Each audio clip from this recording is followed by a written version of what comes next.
और मैं दिखाने जा रहा हूं आपको आज की वो प्रेस कॉन्फ्रेंस, आज की वो प्रेजेंटेशन जिसने की भारतीय राजनीति में भूचाल लाने का दावा किया था, लेकिन भूचाल आया कि नहीं आया ये खबर देखने के बाद तय आप करेंगे। राहुल गांधी ने केंद्र सरकार और चुनाव आयोग पर हमला किया। राहुल गांधी ने एक प्रेजेंटेशन के जरिए हरियाणा विधानसभा चुनाव के दौरान वोटिंग लिस्ट में 25 लाख से ज्यादा फर्जी वोटर्स होने का दावा किया।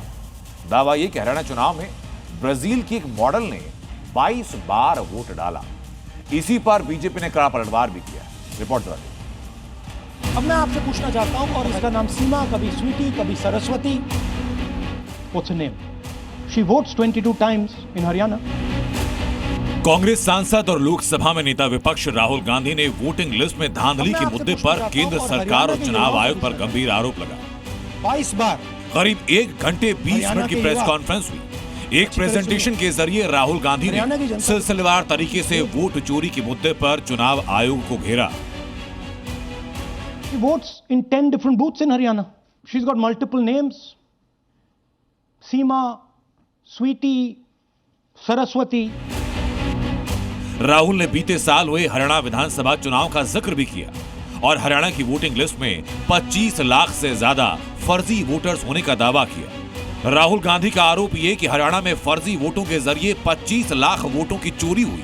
हरियाणा चुनाव में ब्राजील की मॉडल ने 10 बूथ पर 22 बार वोट डाला। हरियाणा चुनाव में एक महिला की तस्वीर 23 बार नजर आई और ये कोई गलती नहीं बल्कि जानबूझकर किया गया। राहुल ने दावा किया कि बिहार में भी वोटर लिस्ट में धांधली हुई और जैसा हरियाणा में हुआ वैसा ही बिहार में भी होगा। 25 lakh vote chori in Haryana. Who is this lady? How old is she? Which state does she come from? What's her name? She votes 22 times in Haryana, and she votes in 10 different booths in Haryana. She's got multiple names. Seema, Sweetie, Saraswati. She's a Brazilian model. One question, what is a Brazilian woman doing on the electoral list of Haryana? अपने दावों को सच साबित करने के लिए राहुल गांधी ने हरियाणा के CM Nayab Singh Saini का वो बयान सुनवाया जो उन्होंने वोटिंग के 2 दिन बाद दिया था। मैंने शुरू से ये कहा है कि भारतीय जनता पार्टी एक तरफा सरकार बना रही है। हमारे पास सारी व्यवस्थाएं हैं, आप चिंता मत करिए। राहुल ने सवाल उठाए कि सीएम सैनी किस व्यवस्था की बात कर रहे हैं। हालांकि केंद्रीय मंत्री किरण रिजिजू ने राहुल गांधी की प्रेजेंटेशन को फर्जी और बिहार चुनाव के दौरान ध्यान भटकाने की कोशिश भर बताया।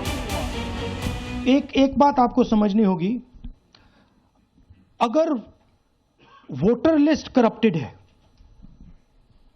और हमें लास्ट मिनट पे वोटर लिस्ट दी जा रही है, ट्रेनिंग से कुछ नहीं होगा।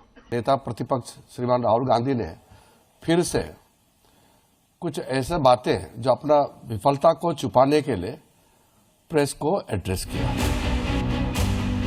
बिहार में कल पहले चरण की वोटिंग होनी है। उसके एक दिन पहले राहुल ने वोटर लिस्ट में गड़बड़ी और वोट चोरी का मुद्दा उठाकर नया संग्राम छेड़ दिया। हालांकि बिहार के चुनावी रण में वोट चोरी बड़ा मुद्दा है, लेकिन मतदान पर राहुल की इस प्रेस कॉन्फ्रेंस का कितना असर होगा ये तय हो पाएगा 14 नवंबर के नतीजों से। ब्यूरो रिपोर्ट, जी मीडिया।